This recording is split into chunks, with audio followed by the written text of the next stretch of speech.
Afternoon Theatre. We present The Prince of Plunder, one of the many colorful stories written by the late Sidney Haller. This story, of blackmail in West End society, has been adapted for radio by Rex Renitz. The Prince of Plunder.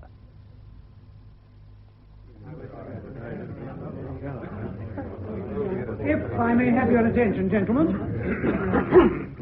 Thank you. What I have to say won't take long. For some time now, the Commissioner and I have been worried about the increase of blackmail in this country. As the senior officers of Scotland Yard, you're the eyes and ears of the law, so you must be aware of it. A great number of men and women have paid dearly, and are still paying in hard cash for their indiscretions of the past. Some have even been driven to take their own lives. Now, we know as a matter of cold statistics that particular forms of crime tend to come in waves, or in cycles, if you like. It may well be that this is just another cycle, that the success of one blackmailer has perhaps encouraged other people to emulate him. On the other hand, we have had a number of stories in the press lately suggesting the existence of a highly efficient organization controlled, so our Fleet Street friends would have us believe, by a person who calls himself the Prince of Plunder. You can't believe the papers, sir. You know what those boys are like to chance anything for a story. Plunder's a load of rubbish. I've never heard a more unlikely story. What do you think, Clavering? Hard to say, sir. Sounds a bit fantastic, I admit. Still, there might be something in it. Oh, no. Where's the evidence? Well, there's no actual evidence, perhaps, but I've handled 3 blackmail cases in the last 12 months, and they all seem to follow much the same pattern. Exactly. Inspector Clavering's put his finger right on the vital spot. There is a similar pattern, very similar, in almost every case we've had lately. The victims have been prominent in their professions or business or society, and the information on which they've been blackmailed has come from stolen letters or documents. Yes. Indeed, there's a suggestion that servants are being paid large sums for material of this kind. Any proof of that, sir? Unfortunately, no. At the moment, it's only a theory. We've nothing tangible at all. Doesn't that bear out that it is one person, sir? Or at least one organization? How do you mean, Inspector? Well, sir, let's say there have been 20 cases. If there were 20 different blackmailers, surely at least 2 or 3 of them would have bungled the job and been nabbed. That's quite a point. As I say, gentlemen, we don't know. The Prince of Plunder may exist, or he may be a mere figment of journalistic imagination. But this current wave of blackmail does exist, and it's our job to do something about it. My job and yours, gentlemen. Yes. And the sooner it's checked and stopped, the better for all concerned.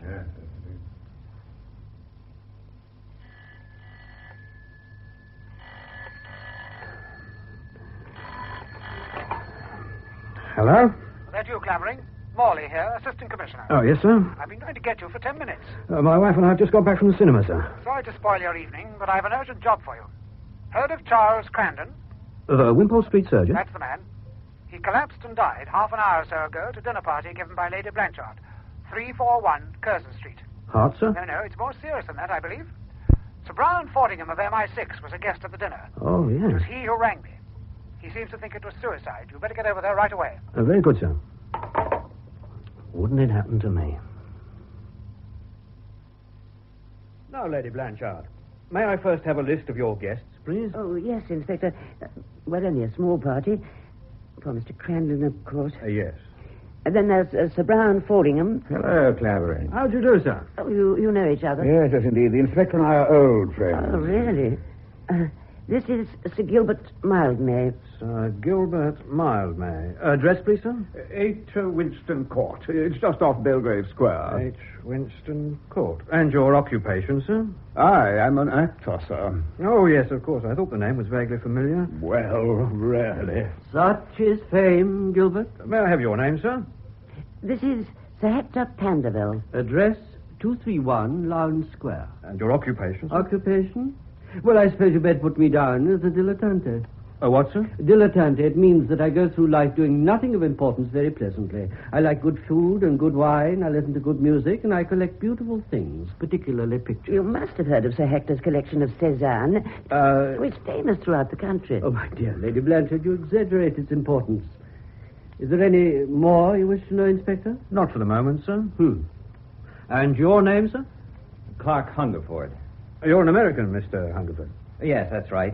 Diplomatic service. American Embassy, 1 Grosvenor Square. Been over here long? No, just a few months. I came on the staff of our new ambassador, Mr. Jameson Carew. Thank you. And you, if I'm not mistaken, sir, are Mr. Gerald Lester. You know me, Inspector? Only by sight. Twickenham, 3 years ago. England versus Wales. So, you're a rugger fan. Used to play a bit myself, sir. Years ago. I say, you're not the Clavering. Played forward for England, 35, sir. Well, you are. I'll be... Sorry, Lady Blanchard. No, sir. We must get together sometime, Inspector. We certainly must, sir. Now, may I have your address? Yes. 18 Talbury Place, Piccadilly. And your occupation? Well, I'm afraid I haven't one, really. You see, I gave into a legacy, and I... Quite, sir. I'll put you down as gentleman. Oh, thank you, Inspector. And my last guest, Inspector, is this young lady, Miss Judith Farrell. Your address, please, miss? 84 Beckwith Square, Kensington. Do you want my occupation? Yes, please. I'm a fashion artist. Thank you. And that's the lot, is it, Lady Blanchard? Yes. Well, now, Sir Brian, suppose you tell me exactly what happened. I think Miss Farrell's the one to do that. She was seated on Mr. Crandon's right. Well, Miss Farrell? There's not much to tell, really. Mr. Crandon and I were talking when the butler interrupted us and handed him a note. Just a small folded piece of paper, really. You'd better explain about that, Roberts. Yes, my lady. It was handed to me at the front door, sir, by a person. What sort of person? Well, sir, he was a sharp-looking character, a bit of a villain, I'd say. Had you ever seen him before? No, sir. Did he say anything to you? Oh, yes, sir. What? You want his exact words, sir? If you can remember them, yes. Well, sir, he said, you've got a guide here called Crandon. And then he pushed the note into my hand and said, give him this. It's urgent and it's personal, see? And then? But then he went, sir. Would you recognize him again? Oh, it was fairly dark, sir, but I've got a good memory for faces. I think I would. Good. So you took the note straight to Mr. Crandon? Oh, immediately, sir. Thank you, Robert. Oh, right, sir. Right, well, let's get back to you now, Miss Farrell. Well, Mr. Crandon read the note and then slipped it into his pocket. Did he seem disturbed at all? Yes, very. I tried to pick up our conversation again, but he didn't seem to be listening. I turned away for a minute to speak to the person on my other side. Then I turned back just in time to see Mr. Crandon slip a tablet of some sort into his mouth. You actually saw him take something? You're quite sure? I can bear that out, Inspector. I was sitting right opposite. I saw it myself. Thank you, Mr. Lester. Yes, Miss Farrell? 2 or 3 seconds later, he gave a sort of groan and slumped forward. Perhaps I can pick up the story from there. We thought at first he'd had a seizure of some kind. 3 or 4 of us went to his assistance, but he was dead when we got to him. I realized at once he'd been poisoned. What made you think that, Sir Brian? There was a strong smell of almonds. Ah, cyanide. Yes. Instead of calling a doctor, who couldn't have helped anyhow, I rang your chief, Sir Charles Morley. So that brings us up to date, except for the note. Now, what happened to that? I took charge of it. Here you are. Well, thanks. You have until midnight to make up your mind. Sounds like a threat of some sort. My guess is blackmail. Well, quite agree with you, old man. I think I can tell you who. Indeed, Sir Gilbert? The Prince of Plunder. Oh, my dear fellow, don't be absurd. There's no such person. But nonsense, of course there is. Well, how do you know? A lot of melodramatic claptrap, if you ask me. No. Don't you agree, Inspector? Well, sir, Oh, dear. I just thought the newspapers... I suppose there's no chance of hushing this up, is there, Inspector? I'm afraid not. It's bound to come out at the inquest, if not before. Oh, dear. I don't want to be unkind, but if Mr. Crandon had to commit suicide, I do think he might have chosen elsewhere. It's so inconsiderate. I know most of the press crowd, Lady Blanchard. I'll see if I can't persuade them to play it down. Oh, thank you, Sir Brown. Well, now, I'm afraid I shall have to take formal statements from all of you. And after that, sir, are we free to go? Certainly, Mr. Hungerford. Oh, thank you. Oh, Miss Farrell, I've got my car outside. After the inspector's through, may I drive you home? Well, Oh, please. I was sort of hoping that... well, all right then. Oh, thanks a million. I've hardly had a chance to talk to you all evening.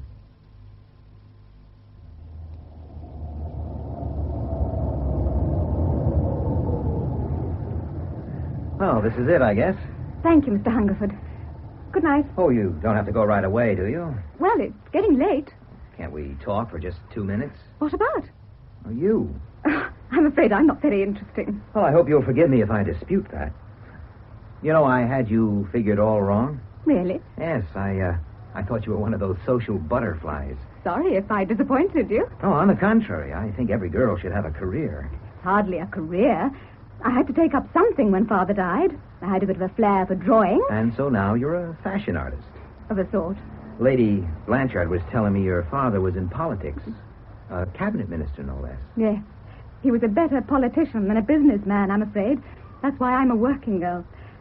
But why am I telling you all this? Why am I listening? Because we're going to be friends. Suppose you tell me about yourself for a change. Me? Yes. Well, I really am a dull character. Oh. Well, I graduated in law at Harvard, did a spell in the Army, got my discharge after I came out of hospital. Jameson Carew was an old family friend, and when he was appointed ambassador, he brought me along. Just for the trip, I guess. I've been here 3 months. Oh, I think London's wonderful. And now I want to hear some more about you. For instance, what do you do when you're not working? Oh, go to theaters and concerts when I can afford them. I suppose you've got lots of friends. Not that many. Family? Only Tom, my brother. He's in Sir Ronald Luke's department at the Foreign Office. Oh. Is he as nice as his sister? Oh, Tom's all right. He's a bit reckless, perhaps. How come? It's the crowd he's in with. They all seem to have more money than sense. Yeah. And he tries to keep up with them, huh? Yeah. I've tried to tell him dozens of times that it won't work, but he won't listen. Yeah, brothers never do. I'd like to meet him sometime. Perhaps if you were to talk to him. Yes, he'd tell me to go jump in the lake, and he'd be right. No, I just thought we might get on together. I'm sure you would, Mr. Hungerford. The name is Clark. And yours is Judy, isn't it? Yes. And now I simply must go. Good night, Clark. Good night, Judy.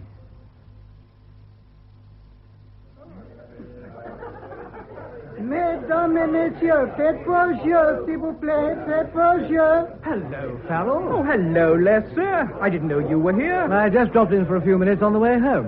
Matter of fact, I've been to dinner at Lady Blanchard's. Your sister was there. Judy? Oh, that must have been exciting. Yes, it was, but not quite in the way you mean. Huh? That surgeon fellow, Crandon, committed suicide in full view of everyone. What? And poisoned himself halfway through dinner. Why?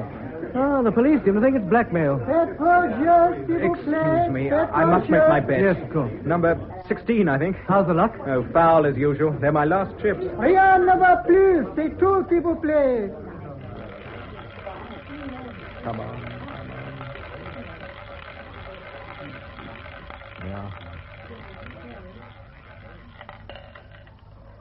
Numéro 15. Numéro 15. Well, that's that. Look, I hate to ask you, Lester. Yeah? Do you think you could oblige me with a small loan? Well, certainly, if you really want it. But it's no good pushing your luck when it's out, you know. Why don't you call it a night? Yes, but... Oh, maybe you're right. Tell you what, I'm only a few minutes from here. Why not come up for a drink? I wouldn't be very good company, I'm afraid. Nonsense. I realize I've no right to say this, but you're in a bit of a spot, aren't you? I am rather. Yeah, I thought as much. It's just possible I may be able to help. Oh, that's damn good of you, Lester. Well, hang it all, we're friends, aren't we? Come along. We'll talk it over. So you think it was blackmail, eh, Clavering? It certainly looks that way, Sir Charles. The note, I mean, and... Well, I've been checking on Crandon's past. It's not exactly the open book one would expect of a Wimpole Street surgeon. Of course, I've no actual proof of anything, but there were 2 or 3 incidents years ago... Knowledge of which could be dangerous in the wrong hands, eh? Exactly, sir. Any leads yet? None at all, sir. The note was on cheap paper, writing obviously disguised. How about the fellow who delivered it? I've already had the butler in, going through the rogues' gallery, sir. No luck so far. Well, stick at it anyway. I certainly will, sir. Excuse me. Hello? Assistant Commissioner? Yes, he's here. It's for you, sir. Oh, thanks. Morley here. Yes? Yes? I see. Very well. I'll send a man over right away. Goodbye. Didn't you say one of the dinner guests last night was a Miss Judith Farrell? Yes, sir. Daughter of Sir Michael Farrell, the politician? That's right, sir. That was Bayswater police. They found her brother Found him. in Hyde Park with a bullet wound in his head and a revolver in his hand. Suicide. Looks like it. I wonder whether there could be any connection. Between this and Crandon, sir? Yes, maybe just a coincidence, of course. Probably, sir. Still, there may be a link of some kind. Exactly. Sorry to push more work onto you, Clavering, when you're up to your eyes already, but I think you're the one who should investigate this. Very good, sir. I'll get onto it right away. You can't mean it, Inspector. You can't. I'm sorry, Miss Farrell. There must be some mistake. I'm afraid not. It doesn't seem possible. Tom! No. Take it easy. I'm sorry. How did it happen? You'd better prepare yourself for another shock. I'm sorry to have to tell you your brother took his own life. But that's ridiculous. Tom wouldn't do a thing like that. I know he wouldn't. The evidence is quite clear. But... I'm sorry. If you say it's right, I suppose it must be. If it's any consolation, he didn't suffer at all. Why did he do it? Why? He was very heavily in debt, or didn't you know that? I realized he was probably living beyond his income, but I had no idea. I mean, surely for the sake of a few £100... It was considerably more than that, I'm afraid. About 3,000. 3,000? He'd been gambling rather heavily in a small club off Piccadilly, roulette mainly. How do you know all this? That's our job, Miss Farrell, to find out such things. Last night your brother was at this club. He gave the proprietor, a Greek named Pirelli, an IOU for £50 and lost the lot. Altogether, Pirelli holds his IOUs for just on 2,000. Was it in the club that it happened? No. Quite some time later. Your brother left the club with someone you know, Mr. Gerald Lester. Yes. He was at Lady Blanchard's last night.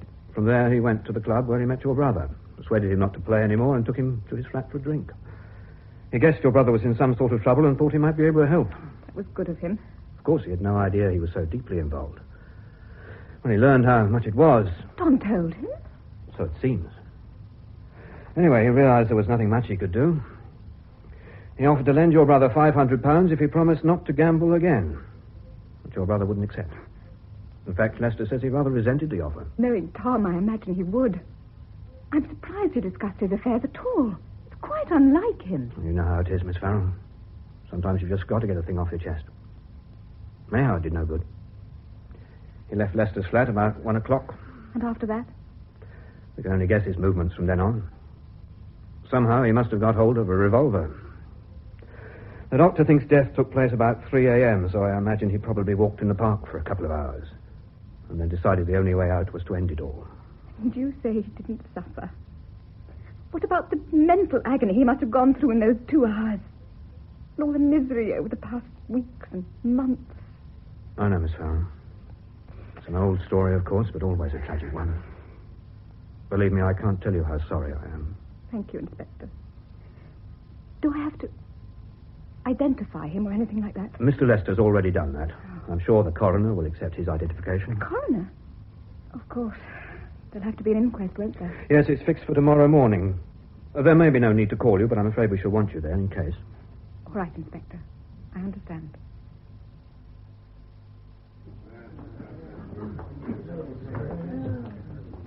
Well, gentlemen, have you agreed upon a verdict? Yes, sir, we have. In view of all the circumstances, there seems no doubt that the financial position of the deceased preyed upon him to such an extent as to render him temporarily of unsound mind. And we find that he took his own life while in this state. Thank you, members of the jury. I'm bound to add that, in my opinion, you have given the only possible verdict.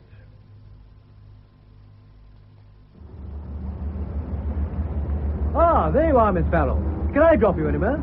Oh, good of you to offer, Mr. Lester, but... No, please. My time's my own. It's no trouble. Well, in that case, thank you. Splendid. Now, where to?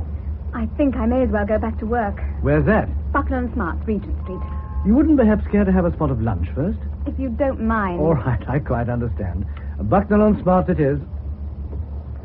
Miss Farrell, I'm sure you don't want me to make all the conventional noises of sympathy, but may I just say one thing? Of course. Tom was my friend. I did try to help him. I know that, and I'm grateful. I'd like to think of you as my friend, too. So if there's anything I can do at any time, any little thing at all, please don't hesitate to say the word. Thank you. And having got that off my chest, let's say no more about it.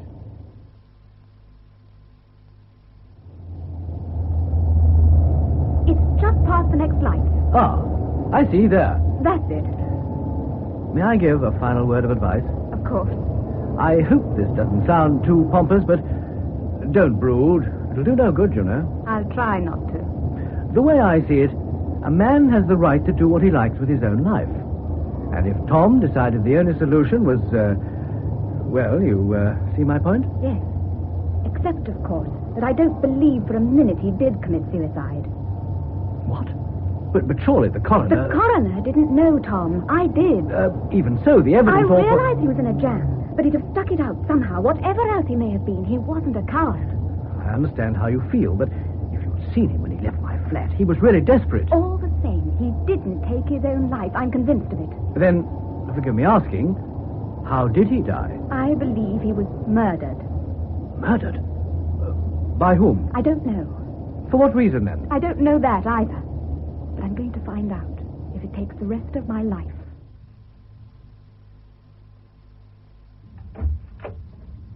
Hello, Betty.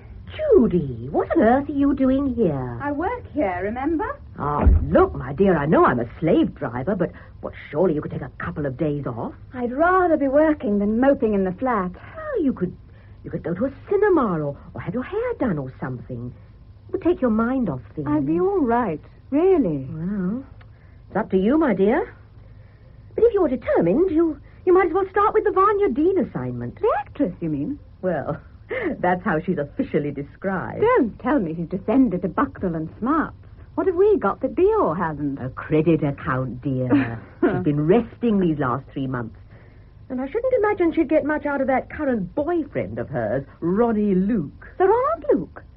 He was Tom's chief. You don't mean that he and Miss Dean... Darling, everyone knows. Can't be for his money. It's probably all he can do to pay his alimony. I'm reluctantly forced to conclude it must be love. Anyway, no business of ours. What's this assignment you mentioned? She's condescended to give us a trial. She wants something for formal evening wear. I thought perhaps that slinky black thing you sketched the other day. You mean that chiffon cocoon? Yeah, with the waist-level neckline, yes. It's up to you to convince her it's just what she's been looking for. Do you want me to see her? Yes, at her flat, 2:30. What's the address? 87 Selwood Square. And if you do sell it to her, my dear, you're on a bonus. I'll do the best I can. Good. I knew you would. How do you feel, Judy? Oh, I'm all right. Bit numb still? Bit. No hitches at the inquest? No, everything went according to plan. Oh, well, that's a relief anyway. Was he there? Was who there? Oh, that American you met the other night. The one you thought so nice. Clark, what's his name? Of course he wasn't. Why should he be? Oh, if I were in his shoes, I know I'd have been. After all that talk about let's be friends and so on. You don't think I believed all that, do you? Well, the way you spoke, I did sort of get that idea. He's probably even forgotten my name by now. Disillusioned all of a sudden, aren't we? Oh, Betty. Anyway, he mightn't even know. About Tom, I mean. It was only a small paragraph in the papers. Determined to find an excuse for him, aren't you? I'm trying to be fair, that's all. If you don't mind, I'd rather not discuss him anymore. Oh, okay, my dear. Anything you say. Hello. Oh, Mr. Hungerford, there's a gentleman asking for you, a Mr. Brooke. Not George Brooke. Yes, sir. Well, send him in right away. Yes, sir. George, you old son of a gun. Hello, Clark. Of all the people in the world, I've been looking for you ever since I got to London. I've been away. I figured you must be dead or something. Gosh, how long has it been, George? Oh, it must be nearly 3 years. Yes, I guess it must be. How long have you been in England? I got in this morning. And you came to see me right away? I just had a yen to gaze on that ugly mug of yours again for 5 minutes. How's the embassy job going? Oh, fine. Quite the big diplomat now, eh? Well, I'm learning as I go along. But what about you, George? Back in City Street? In a way. How do you mean? Military administration? Not exactly. Okay, if it's some sort of secret. Well, between ourselves, and I mean between ourselves. Yeah. I'm a sort of cloak and dagger boy. Secret Service? Something like that. Boy, do you have all the luck. And here's me wearing striped pants and going to garden parties.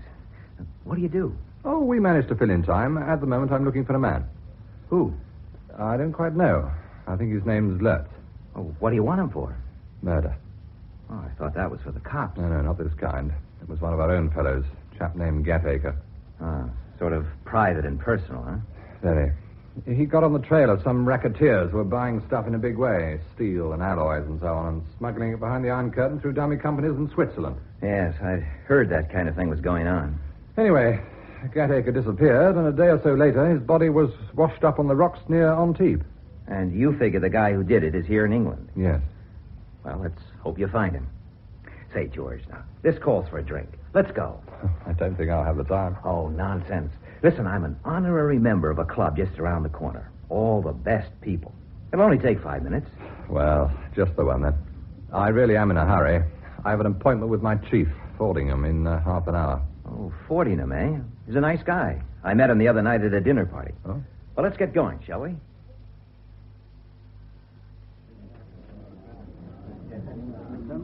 Just one more drink, George. No, really. I must fly.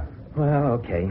I'll finish this and walk No along. need for you to rush away, too. I'll find my own way out. Hey, wait a minute. I don't even have your address or phone number yet. I'll give you a ring in a day or so, I promise. Goodbye. Well, goodbye for now. And don't you forget.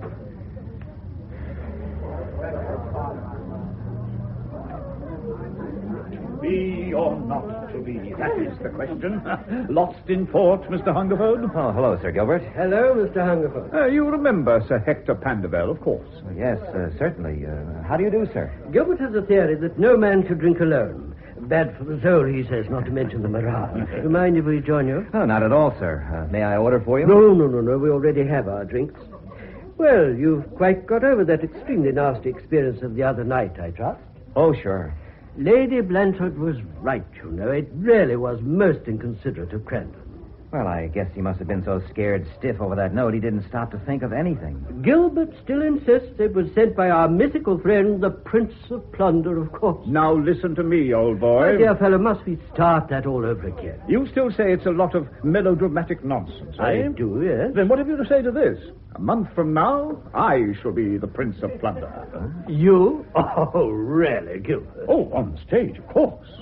He won't actually be called the Prince of Plunder, but same sort of character, you know, master blackmailer and so on. Well, far be it from me to teach you your business, Gilbert, but are you being wise? Daddy Hector, I've been in the theatre 35 years. I should know a good part when I see one. You always take a perverse delight in missing my point. I'm simply saying that you've built your reputation on sympathetic roles. An actor must be versatile, my dear boy. Think of all the great ones. Garrick, Keane, Irving. Anyhow, this part is sympathetic. A blackmailer, really, my dear fellow. To the last minutes, at any rate. Well-known social figure, wealthy, bachelor, hordes of friends, and so on. Without wishing to be immodest, that seems a fair description of myself. I trust he isn't by any chance also an art collector. No, here's the wonderful payoff, old boy. He's an actor. Well, dammy, a successful blackmailer would need to be a pretty good actor, wouldn't he? Well, it's a point, of course, but... I tell you, it's the best part I've had for years. It'll put me right back on top. Well, you know your own business best, I suppose. Oh, by the way, Mr. Hungerford. Yes? You remember meeting a Miss Farrell at Lady Blanchard's, I dare say. I certainly do. Unfortunate about that brother of hers, wasn't it? What was that, sir? Oh, my dear boy, haven't you heard? No, not a thing. I knew she had a brother, of course. Tragic business. He committed suicide. Shot himself. Are you sure, sir? Well, of course, it was in all the newspapers. I didn't see it. Oh, just a paragraph. I think the inquest was this morning. Gosh, poor kid. Well, if you'll excuse me, gentlemen, I'd like to go and phone her right away.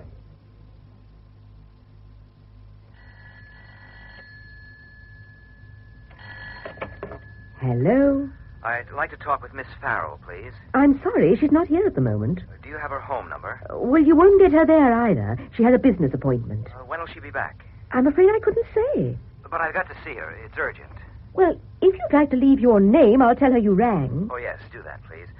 My name's Clark Hungerford. Tell her I'll be at the American Embassy, and will she call me as soon as she comes in? You won't forget. Of course not. Well, thanks a lot. Goodbye. Goodbye. Well. Perhaps he didn't know after all. So you think with the waistline altered, it really would suit me? I'm sure it would. You're not just selling me a line, I hope. I'm not a salesgirl, Miss Dean. I'm a designer. Ah, and that puts me right in my place, doesn't it? Oh, sorry, I didn't mean... Forget it. All right, I'll take your word. Tell Miss Sloane to book the order. Thank you. And tell her if it doesn't turn out like the sketch, I'll tear it into little shreds. I'll tell her. Thank you, Miss Dean. Do you have to go yet? I get so bored by myself all day. Wouldn't you like a cup of tea or a drink or something? I'm sorry. I'm expected at the office. If there's anything else you want at any time, you will get in touch, won't you? I don't even know your name yet. You mean my... Aren't you Tom's sister? He showed me a picture of you one night. You knew my brother? Of course. He was on Ronnie's staff. Sir Ronald Luke, I mean. That's how we met. Did you know him well? Not as well as I'd have liked. Ronnie took a poor view of it. You know what men are. Didn't he ever mention me to you? We didn't see each other very much. Poor Tommy. When I read about it in the paper, But I mustn't talk about it. It must have been a frightful shock. I've got over the worst of it now. I wonder what really happened. How do you mean? Would you really believe he was the kind of person who commits suicide just because of a few little gambling debts? No, I don't. Nor do I. Whatever it was something a lot more serious than that. And if you ask me, Gerald Lester could supply the answer if he chose. Mr. Lester? You know Gerald, don't you? Yes, of course. But you can't mean... Oh, I'm not suggesting he was personally involved or anything like that. But I think Tom told him the real reason, and he's keeping quiet about it. But why should he? To save a scandal, perhaps? Protect someone's name? It hasn't occurred to you, for instance, that Tom was being blackmailed by somebody? Blackmailed? Look, if you know anything, why don't you say it instead of just dropping hints like this? I'm sorry. Now I have upset you. Of course you've upset me. What do you know about Tom? Nothing, my dear. I was just theorizing, that's all. But all the same, if I were you, I'd have a long talk with Gerald Lester at the first opportunity.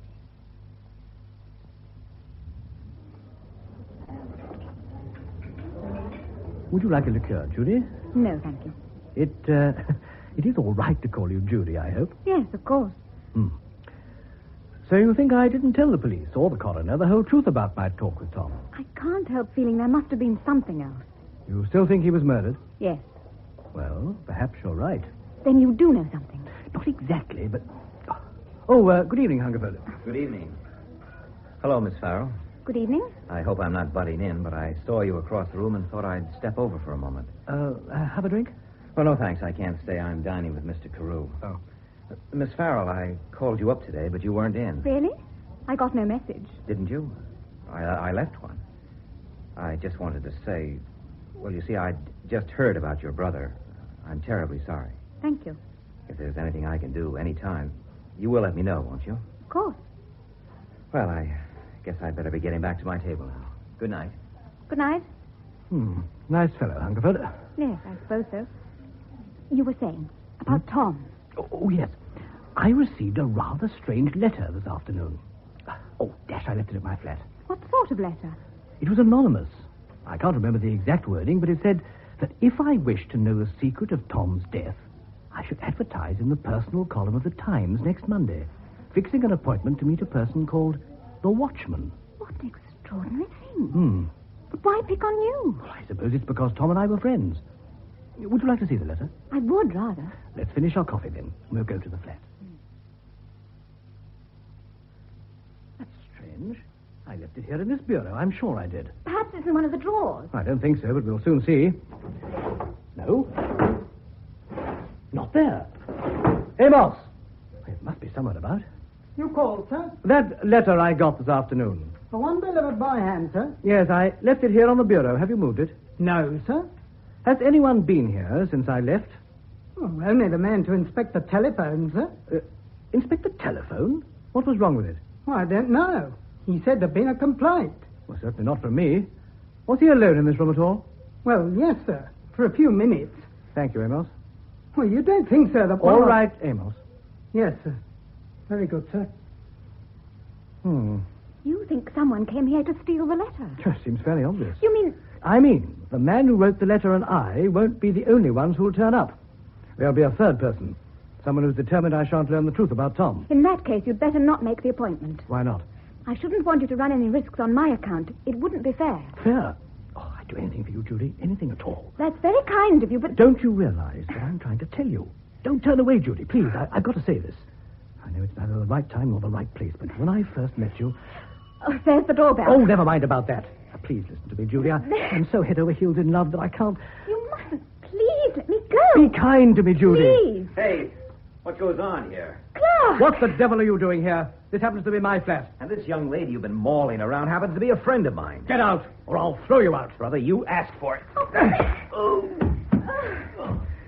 Come on, Judy, let's beat it. I hope you realize... Look, are you going to go quietly, or do I have to carry you You've out? absolutely no right. Okay, let's go. Put me down! Put me down! Stay here, put me down!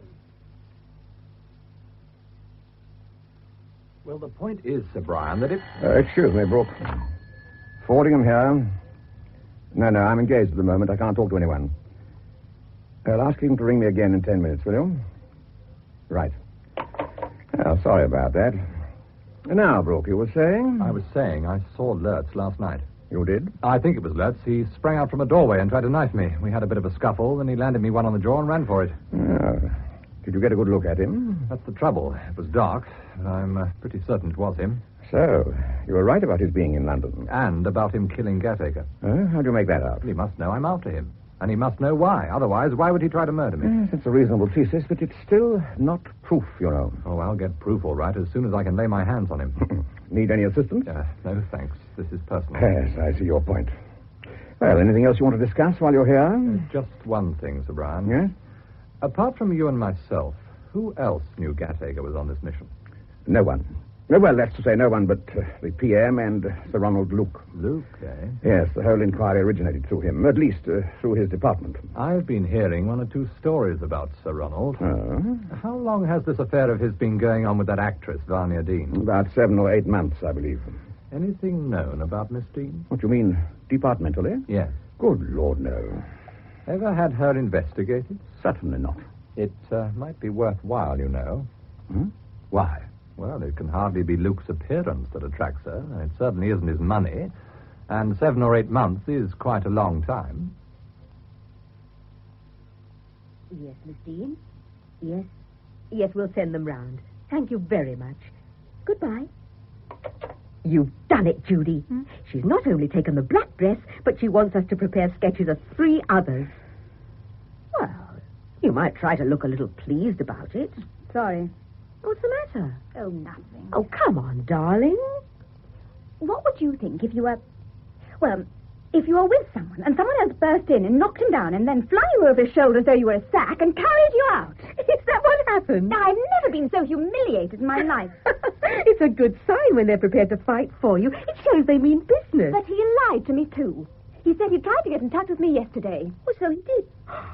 Oh, didn't I tell you? No. It was while you were at Vanya Dean's. Oh, I must have forgotten. Oh, Betty, how could you? I'm sorry, darling. Now you've ruined everything. Oh, baloney. All you've got to do is ring him up and tell him. I couldn't. What's his number? I don't know. Well, we'll soon find. American Embassy. It must be in the book. Hello, this is Clark Hungerford. It's Judy speaking. Judy. I just rang to, apologize for last night. Apologize? What for? I behaved rather badly. Oh, now, wait a minute. I was the guy who behaved badly. No, it was my fault. You see, I was hurt that I hadn't heard from you. But I did call you up. Honestly, I did, Judy. I know. The person who took the message forgot to tell me. I've only just found out. Oh, you must think I'm terrible. No, I don't. I think you're okay. Then is it all right? Of course. About hitting Lester on the chin, I mean. You'll have to make your peace with him about that part of it. Sure, I'll do that. I'll phone him right away. Oh, and, Judy. Yes? What are we going to do tonight? Well, you are free, I hope. Yes. Okay, how about dinner someplace, and then maybe a theater?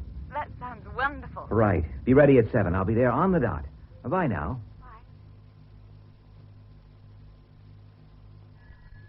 Shall I answer it, madame? Yes, please, Marie. And if it's Sir Ronald Luke, I'm not in. But, madame... In fact, from now on, that's a general instruction. I don't want to talk to him or see him again. If you will pardon the liberty, have you quarreled with him, madame? No. I'm just sick to death of him and his nasty, niggling, narrow little mind, that's all. See who that is? Yes, madame. This is Miss Dean's apartment. I wish to speak to Miss Dean, please. Who is it, please? Just tell her, an old friend. One moment, please. I will see if she is available. It's a man, madame. He will not give a name. He says he is an old friend. It's not Sir Ronald, is it? Oh, no, madame. A different voice altogether. Tell him I... Oh, all right, I'll speak. Yes, madame. Hello, this is Vanya Dean. How do you do, Miss Dean? Who's that speaking? You wouldn't know me. They call me the Prince of Plunder. What? Is this some stupid joke? I never joke. Then you must be mad. There's no such person as the Prince of Plunder. No. Of course there isn't. It's all newspaper talk. A friend of mine told me only the other night. Friend? You refer to Sir Ronald, perhaps? I'm not going to waste any more time. I think you will, Miss Dean. Do you remember a certain John Wickham? What? According to my records, John Wickham was hanged 15 years ago for murder. His wife, it seems, was jointly charged. Just a minute, please. You may go, Marie. Yes, madame. And close the door. Yes, madame.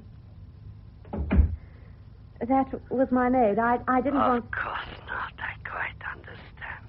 I was saying that Wickham's wife was jointly charged with murder, but rather quixotically, perhaps, he took all the blame, and she was acquitted. Of course, she was only young then, barely 18. I wonder how many people realize that Martha Wickham, who let her husband hang to save her own skin, is today the famous actress Vanya Dean. I know the evidence was against me until John spoke, but I had nothing to do with it. You've got to believe me. Of course I believe you, but would others, do you think?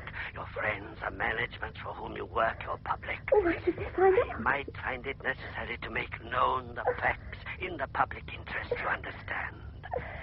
Unless, of course. What do you want? Money? You may as well know at once. I haven't any. Your money doesn't interest me in the least. What do you want then? It's more service. What? You are friendly, shall we say, with Sir Ronald Luke of the Foreign Office. I was, you mean? When did you break with him? Well, I haven't actually yet, but... Splendid. And he still believes you're in love with him. Well, I think even anyone as stupid as Ronnie must guess I've been cooling off lately. It will be your job, Miss Dean, to correct any such false impression. Now listen. Today, Luke received a confidential report from MI6 regarding certain companies registered in Switzerland and trading with countries in Eastern Europe. I want that report. You mean It's Luke's custom to study reports of this nature at night in his flat. All you have to do is to find out whether he's done so with this particular report, and if so, where he keeps it. What could be simpler? Suppose he won't tell me. That's up to you. I'll phone you again tomorrow. I'll do the best I can. I'm sure you will, Miss Dean. Goodbye. Hello? Hello? Marie? Oh, damn the girl. Marie! Yes, madame? Get me a drink and make it strong. Yes, madame. Shall I see who it is? Oh, never mind, I'll answer it. Hello? Is that you, Vanya? Oh, Ronnie, darling. I've been hoping you'd ring. I feel as though I haven't seen you for ages.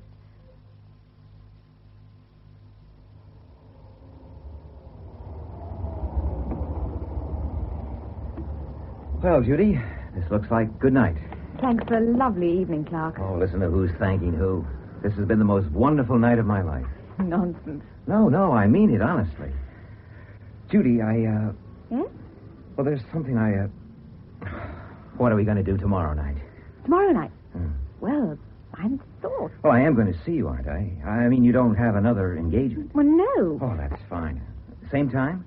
You're sure you want to? Of course I'm sure. Hold everything. I've got a better idea still. Tomorrow's Saturday. You don't work Saturday afternoons, do you? No.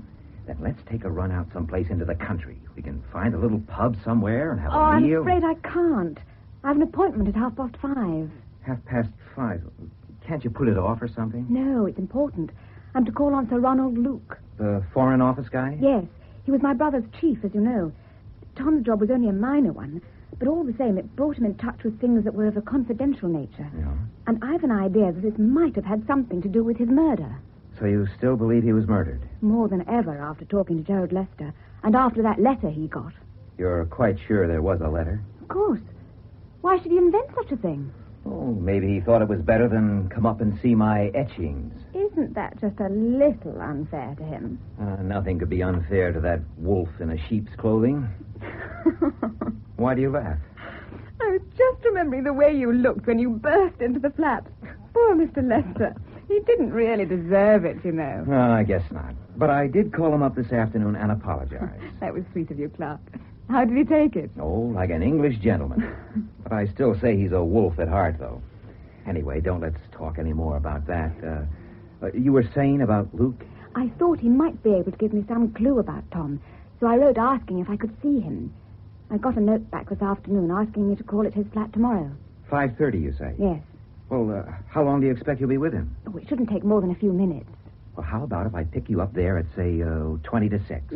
We'll have a drink at Tony's bar, and then decide what we're going to do. Is that a date? It's a date. Good night, Clark. Good night, Judy.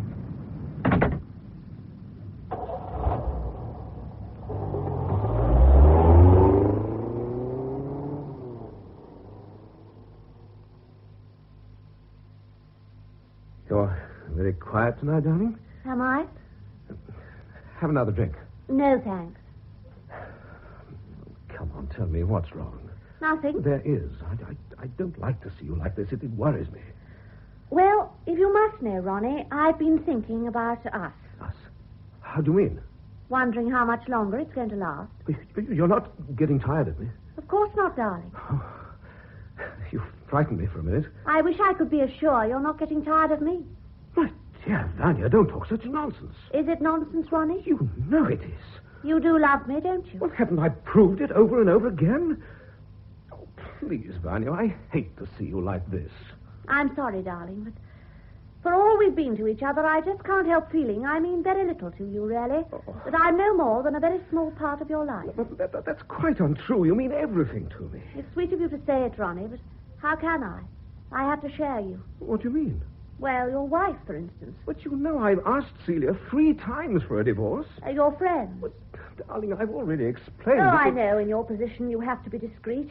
I realize, as things are, we can't be seen together, and I can't share your friends.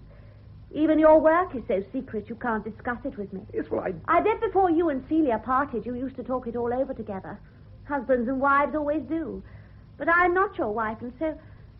Do you realize, Ronnie, that all the time we've been with each other, you've never told me a thing about your work? Well, you know, darling, it is rather confidential. And you don't trust me, is that it? No, of course not. I trust you implicitly. Oh, what is it then?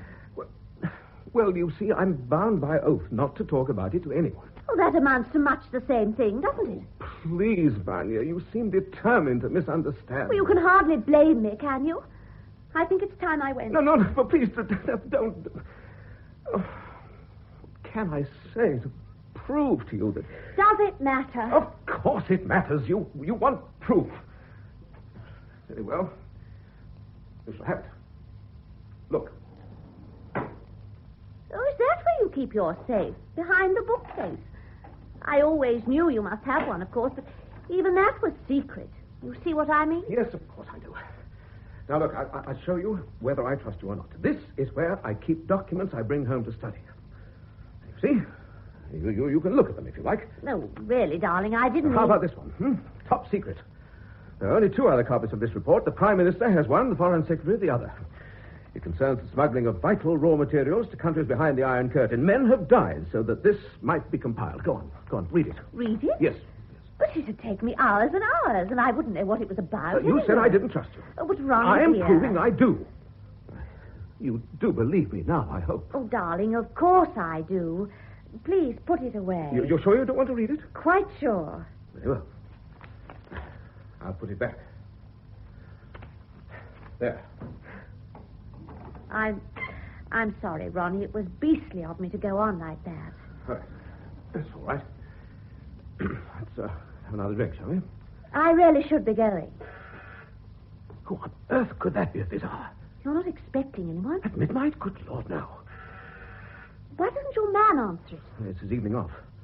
Well, you better go then, haven't you?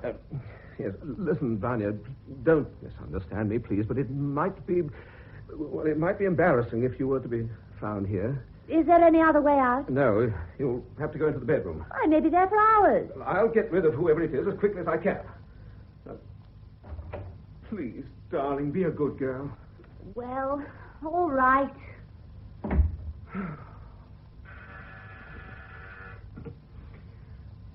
All right, all right.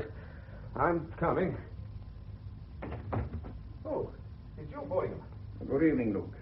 Sorry to trouble you at this late hour, but may I come in? Well, yes, I suppose so. Thank you. Are you alone? Yes. Quite sure? What do you mean? Oh, the Carters. Yes. I had a friend in earlier on. I haven't cleared up yet. Miss Dean, perhaps. Now, look here, Fordingham. I'm sorry to be so blunt. You know my job, Luke. You know there are times when I have unpleasant duties to perform. This is one of them, I'm afraid. I don't understand. I think you do. As a general rule, a man's private life belongs to himself, and we've known for a long time of this liaison between you and Miss Dean, but we've had certain inquiries made, Luke. What sort of inquiries? Into Vanya Dean's background. I'm sorry if this hurts your feelings, but do you think it wise that a man in your highly responsible position, a man with access to vital secrets... Get out of here. Oh, for heaven's sake, Luke, don't be a complete fool. Get out, I said. So that's your answer? Yes. Very well, but don't say you weren't warned. Now, don't bother, I'll let myself out.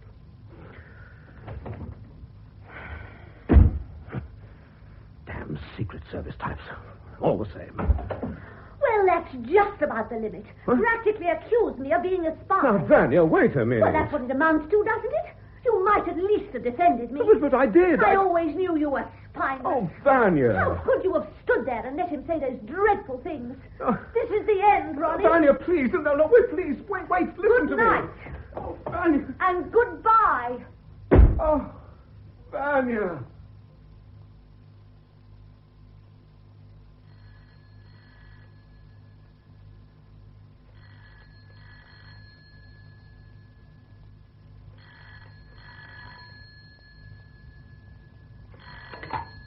Hello? This is Miss Dean's apartment? Can I speak to Miss Dean, please? Who is speaking? Never mind. She'll know. Yes, sir. It's a gentleman, madame. The same one as yesterday, I think. Thank you, Marie. There's no need for you to stay. Very well, madame. Hello. Well, Miss Dean? The report's in a wall safe in his sitting room, hidden behind a bookcase. To get at it, you have to pick out a book called Green's History of England. Splendid. You've done very well, Miss Dean. Have I your word that you won't bother me again? Certainly. Except for one small final service. What's that? The flat must be empty when our man enters it tonight. We shall rely upon you to arrange that, please. But I can't. Why not? After I'd learned about the report, Sir Ronald and I quarreled. I told him I never wanted to see him again. That's unfortunate. You'll have to find some way to patch it up, I'm afraid. But I couldn't. I mean, after all the things I said... Clever and beautiful woman can do anything when she tries. So very well. You will make sure that the flat is empty at 11 o'clock tonight. How you do it is your own concern. Goodbye, Miss Dean.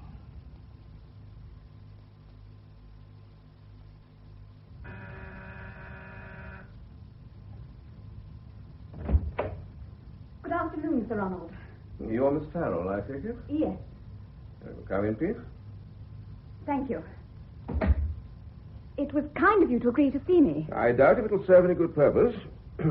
However, you mentioned in your letter that you wish to discuss certain aspects of your brother's death. Yes. Yes, well, I'm afraid I know no more than the bare fact that he committed suicide in Hyde Park. I believe he was murdered. But surely the gun was in his hand. It could have been put there by whoever killed him.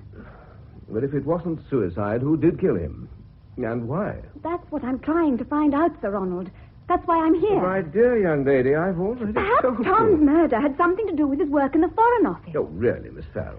Somebody may have tried to force him to reveal secret information, and when It's he quite refused... impossible. Your brother at no time had access to our secret files, nor even to our confidential files. He was a very junior employee. I know that. You but- have my assurance that nothing like that could have happened. Well, if you say so. You knew Tom well, Sir Ronald. Did he ever mention to you that he was in trouble of any sort? Apart from financial trouble, I mean. I make it a rule never to discuss personal affairs with my staff. Then you can't help me at all. I'm afraid not. I must apologize for having wasted your time. Not at all. Goodbye, Miss Farrell. Goodbye, Sir Ronald.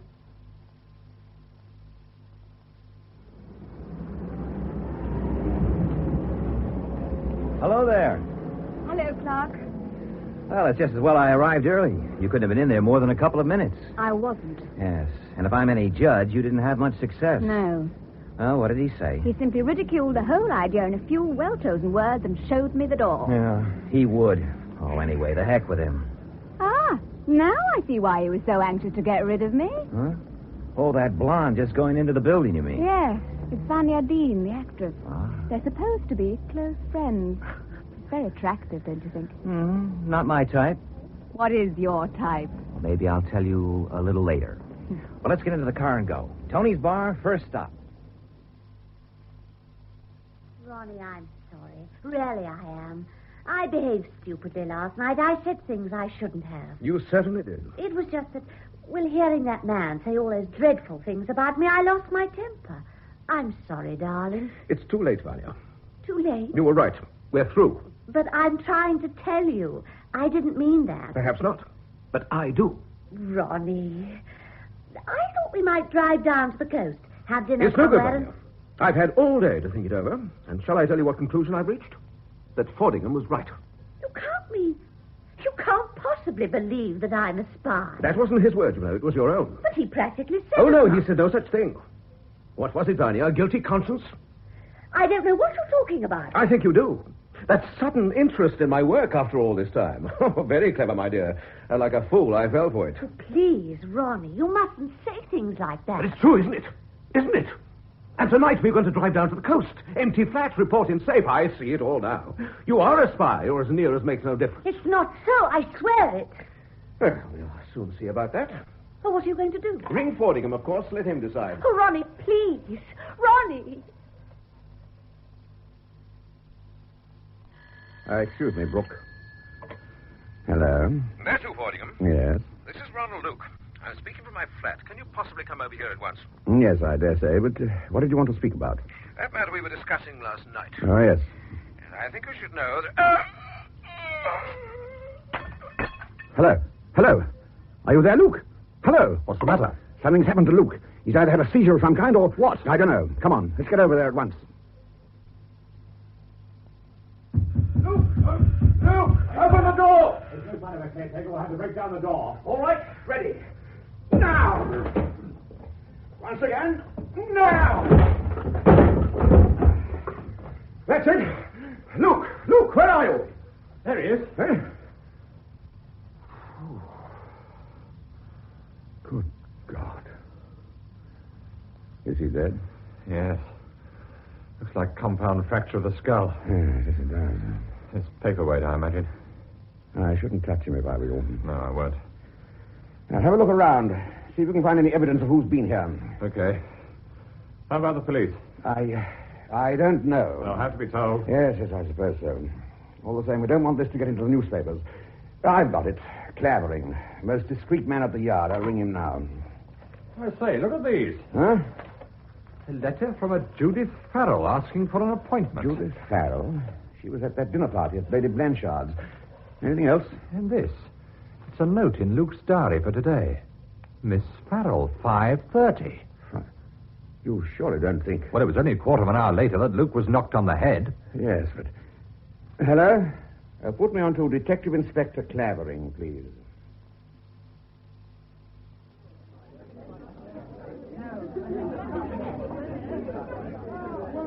Signor Hungerford, what can I get for you in the signorina, please? Champagne cocktails, Tony, and make 'em good. Si, signore. Very good. Champagne? Are we celebrating something? I hope so. Can't be Independence Day, I know that much. No, it's not. Perhaps it's your birthday. No. What is it then? Well, Well, look, Judy, how long have we known each other now? Just under a week. Oh, is that all? It seems a lot longer. I'm not at all sure you're being complimentary. Oh, no. I didn't mean it that way. I meant, well, for so short a time, we've gotten to know each other pretty well, don't you think? Yes, I think we have. And after all, time is relative. So Einstein says. A week, a month, a year. What's the matter? You're being very philosophical this evening. Yes, I guess I am. It's because I'm scared. Scared? Well, I mightn't look it, but I am.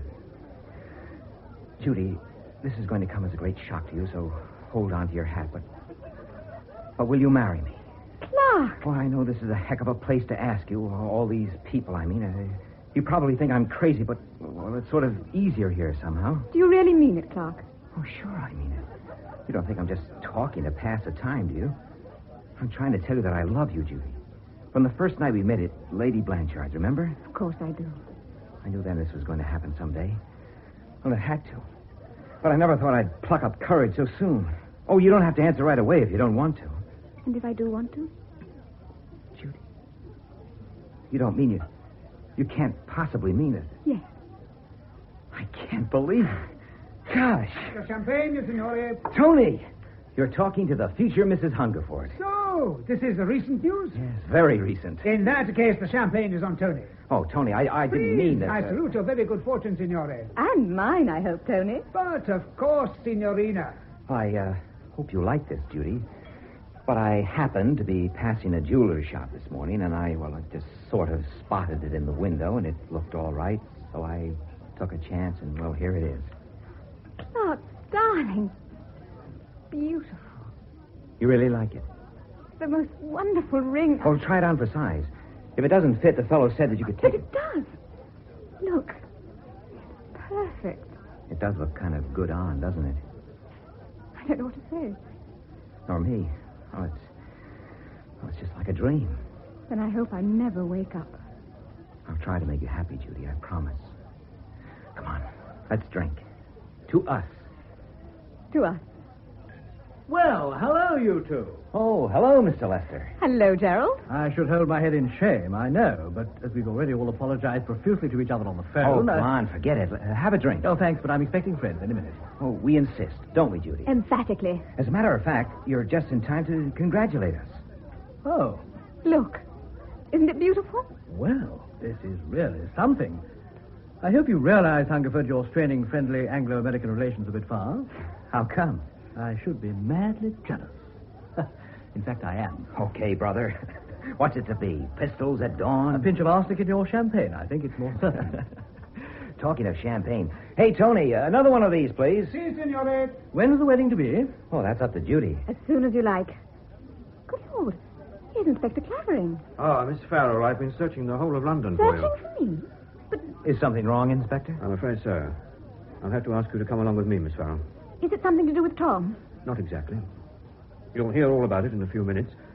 Sir Brian Fordingham and a Mr. Brooke are waiting outside in a car. Forgive me, but it's urgent. I must insist. Of course. Is it all right if I come along, too? I'm Miss Farrell's fiancé. Also, I'm a friend of George Brooks. All right. Oh, sorry about this, Lester. I'll drink. Good luck to you both, anyway. So I apologized to Sir Ronald for wasting his time, and he showed me to the door, and we said a polite goodbye, and that was that. And that's all that happened. Yes, Sir Brian. How was Sir Ronald? Did you get the impression he was at all disturbed or upset? Not in the least, Mr. Brooke. You're quite sure there was no one else in the flat? I didn't see anyone else. They may have been in another room. Look, I know this is not my affair, but what is it all about? At 5:45 this evening, while Sir Ronald was speaking to me on the phone, he was attacked by someone. Attacked? Hey, wait a minute. You don't suggest that Judy... We are simply trying to get at the truth, Mr. Hungerford. Well, if you want the truth, here it is. At 5:45, Miss Farrell was with me. What? Yes, in fact, at 22. I knew she had this appointment, and I was waiting for her outside. You would swear to those times? Certainly I would. And if you want confirmation, as we were about to drive off... Oh, yes. We saw... Out with it, Clark. You saw what? Well, I don't imagine there's any connection, but we saw a woman called Vania Dean entering the building. Vania Dean? Are you sure? Yes, it was Miss Dean, all right. I met her only a few days ago. I think I'd better go around and have a word. No, wait. Let me do that. But it's my duty. Brooks, right, Inspector. There'll have to be normal police inquiries, of course, but they can come later. At the moment, this is our pigeon. That's all very well, but... If you're worried at all, I'll speak to the Assistant Commissioner. Oh, you'd better get moving, George. I'm on my way now. Sir, what about Miss Farrell and me? May we go now? Certainly. I'm sorry to have put you to all this trouble, Miss Farrell, but I'm sure you understand. Of course, Sir Brian. There is just one thing. Yes? I dare say you realize there may be a great deal more to this than appears on the surface. So I beg of you both, most earnestly, to say nothing about it to anyone.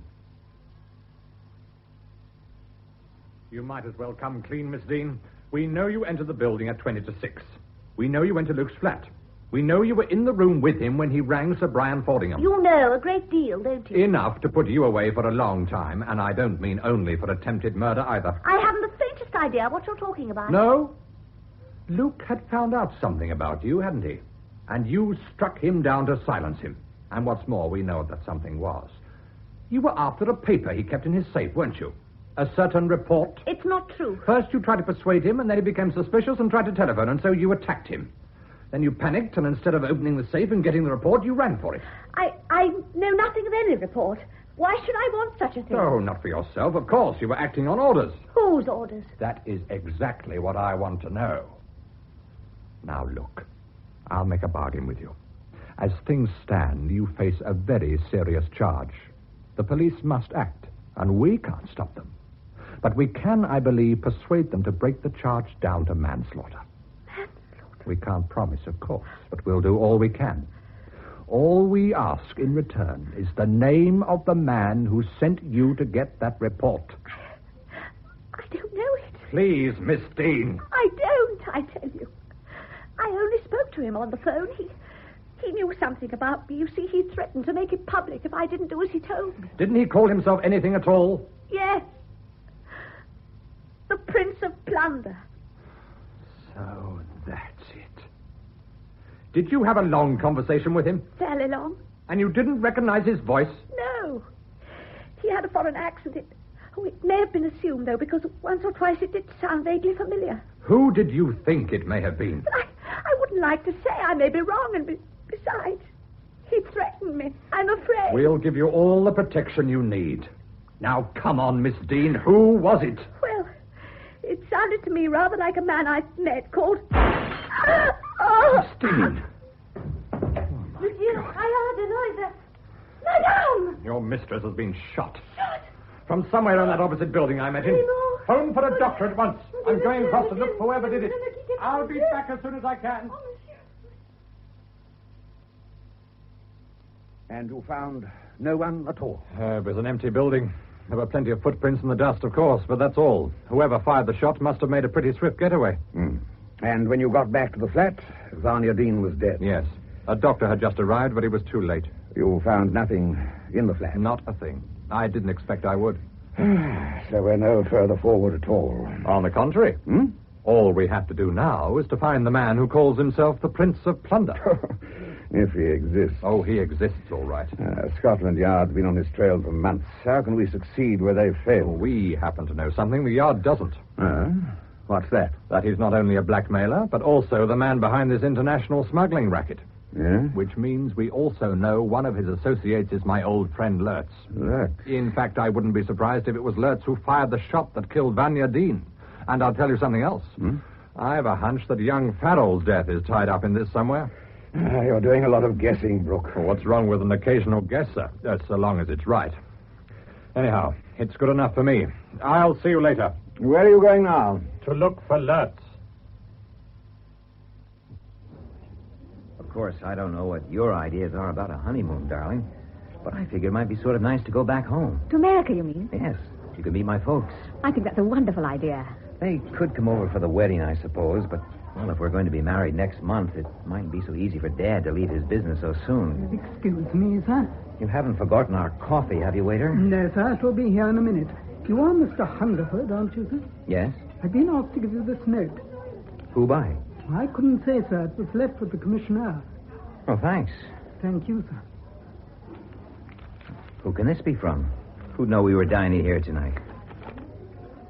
It's from George Brooke. Oh. Listen to this, Judy. I just unearthed some important information about the death of your fiancé's brother. Clark! Gone? I have an appointment now, but if you can be outside Holborn Tube Station at 11 o'clock, one of our fellows will pick you up and take you to where I am. Sorry if this sounds complicated, but I'll explain when I see you. George. 11 o'clock. That'll just give me time to run you home first. Oh, can't I come too? I mean, if it's about Tom. I'm sorry, darling. But if George wanted you as well, I think he'd have said so. Oh, I suppose so. Clark, you're sure this note is genuine? Oh, why shouldn't it be? I don't know. It just seems a little odd, that's all. Well, you know how it is with these cloak and dagger boys. They make everything seem so mysterious. I suppose it is in Mr. Brooks' handwriting. I wouldn't know. I don't think I've ever seen it before. I don't think you should go. It might be a trap of some kind. Now, who'd want to trap me? And for why? It doesn't add up. Now, stop worrying yourself over nothing, honey. Your coffee, son. Oh, sorry, waiter. Looks like we'll have to skip it. Let me have my check, will you, please? Very good, son.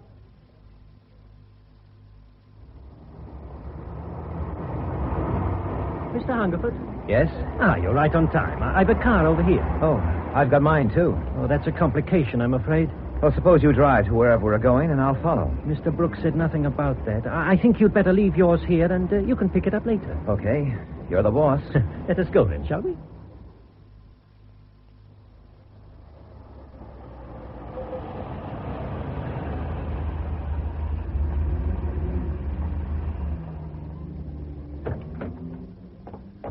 Is this the place? Yes. Will you follow me?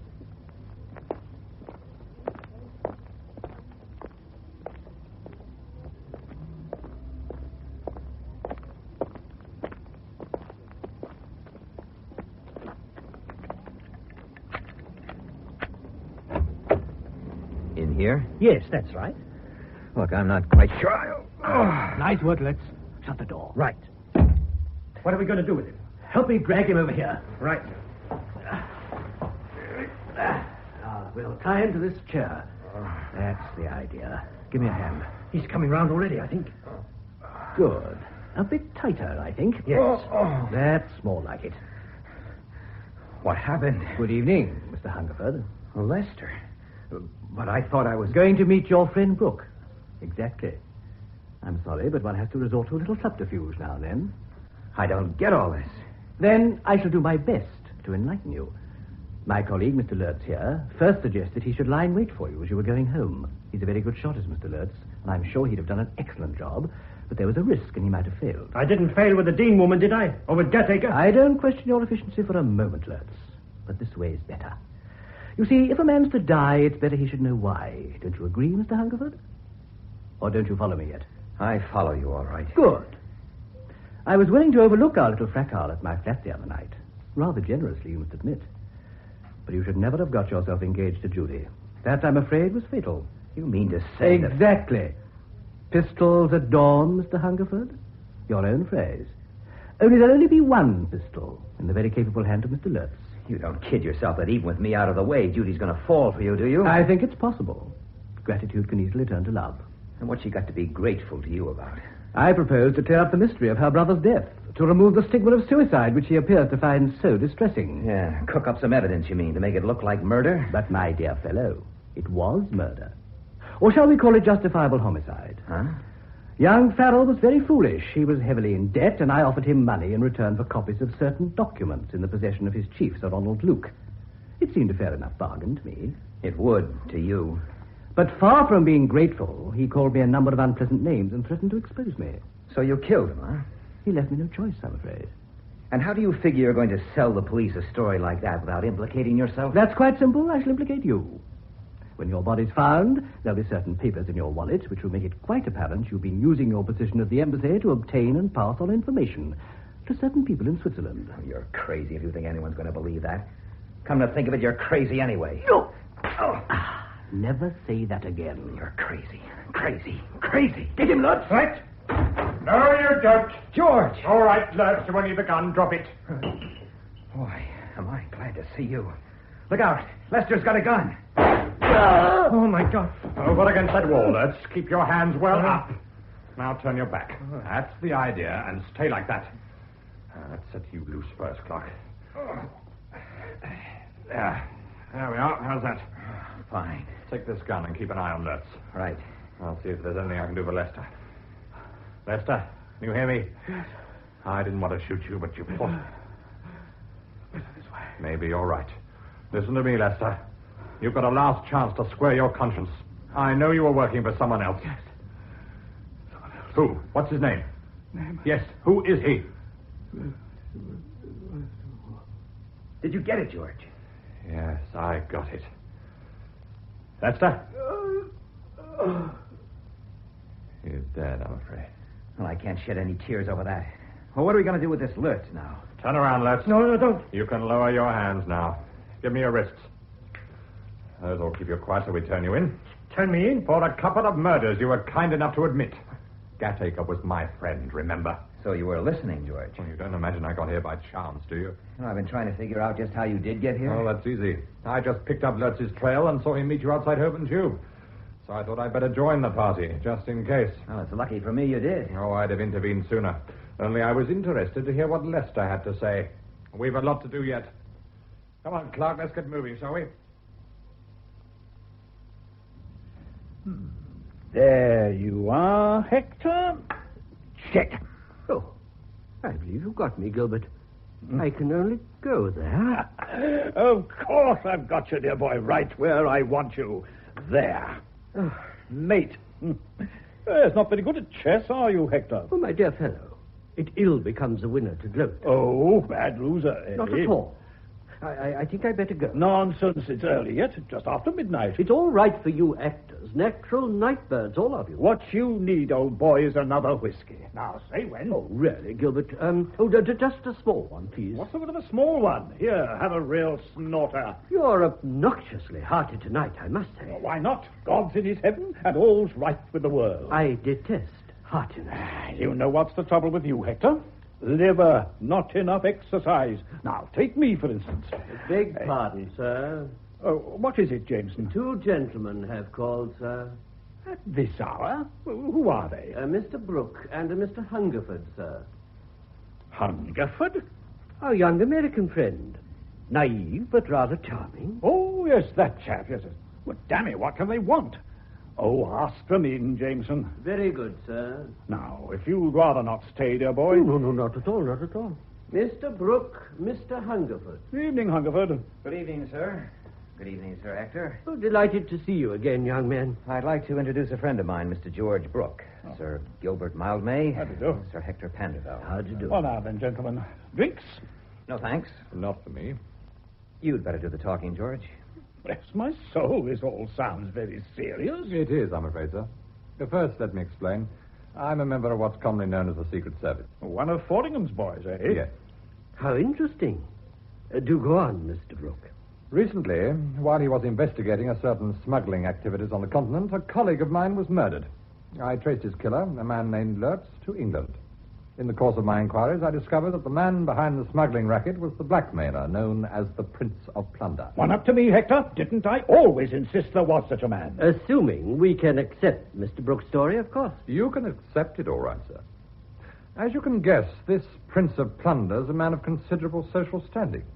Over the years, he's kept diaries of these activities, and as a result, he's been in a unique position to extract blackmail.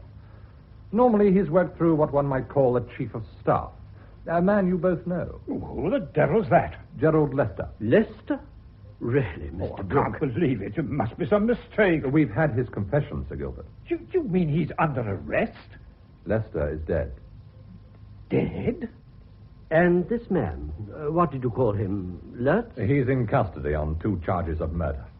Tell me, Mr. Brooke, as a matter of curiosity, in his confession, did Lester name the man he worked for? Yes. That's how we found the diaries. We've been doing a little burgling, strictly illegal, of course. Whereabout? 231 Lowndes Square. 231... Why, damn it. Exactly, Gilbert. My address. But, you seem to have done very well, Mr. Brooke. Allow me to drink to your success. Grab that glass, Clark. Right.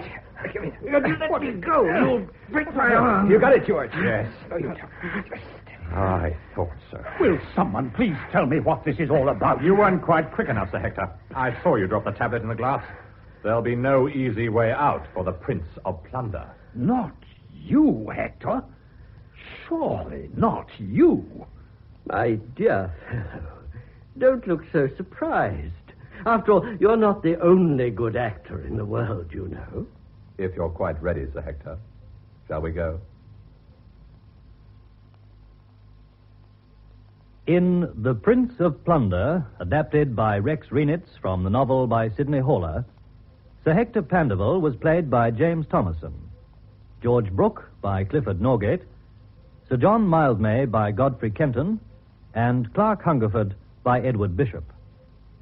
Elizabeth Cassie played Judy, Diana Payan, Betty, Hector Ross, Sir Brian Fordingham, Edward Kelsey, Inspector Clavering, Ian Cooper, Sir Charles Morley, Rosemary Martin, Vanya Dean, John Bentley, Sir Ronald Luke, Griselda Harvey, Lady Blanchard, Peter Tuddenham, Gerald Lester, Anthony Brothers, Lurtz, Robin Brown, Tom Farrell, Cordelia Mansell, Marie, Ian Ricketts, the croupier, Anthony Higginson, Jameson, and Kim Grant, Lady Blanchard's butler.